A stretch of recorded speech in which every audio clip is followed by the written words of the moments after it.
होळी म्हटली म्हणजे मला माझ्या गावची आठवण येते, कारण आज असतो आमच्या गावाचा वार्षिक यात्रोत्सव, ज्यामध्ये खंडेराव महाराजांच्या यात्रोत्सवानिमित्त 12 गाळे ओढण्याची प्रथा परंपरा गेली अनेक वर्ष सुरू आहे.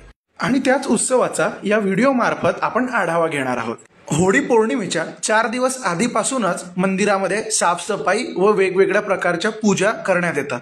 गावातील ज्येष्ठ श्रेष्ठ व्यक्तींच्या मार्गदर्शनाने आणि तरुणांच्या सहभागाने हा यात्रोत्सव संपन्न होतो. मंदिराच्या मुख्य गाभाऱ्यात असणारी श्री खंडेराव महाराज, श्री म्हाळसा देवी व श्री बानाई देवी यांची जयपूर येथील संगमरवरी दगडामध्ये घडवलेल्या विलोभनीय मूर्त्या यांना बघून मन अगदी प्रसन्न होतं.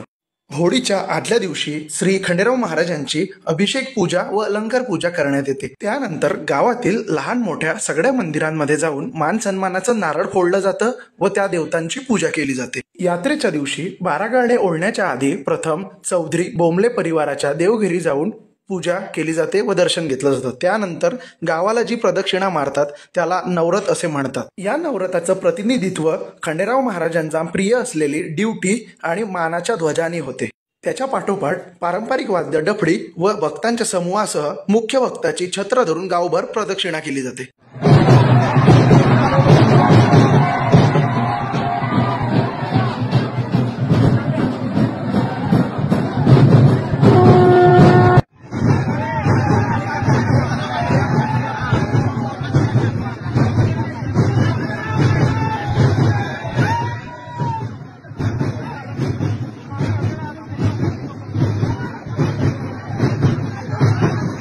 यडकोट यडकोट जय मल्हार असं म्हणत भंडारा संपूर्ण गावामध्ये उधळण करत 12 गाळे ओढायला भगत सज्ज होतो. मंदिराच्या मुख्य प्रवेशद्वारासमोर असणाऱ्या किमान 1 किलोमीटरच्या अंतरामध्ये हे 12 गाळे ओढले जातात. 12 गाळे ओढल्यानंतर सगळे गावकरी यात्रेचा आनंद घेतात व घरी जाताना शेव चिवडा जिलेबी घेऊन जातात. त्यानंतर गावातील वेगवेगळ्या प्रमुख ठिकाणी होळीचे दहन करण्यात येते आणि अशा प्रकारे न्हावी गावाचा हा होळीचा यात्रोत्सव संपन्न होतो. बोला यडकोट यडकोट जय मल्हार.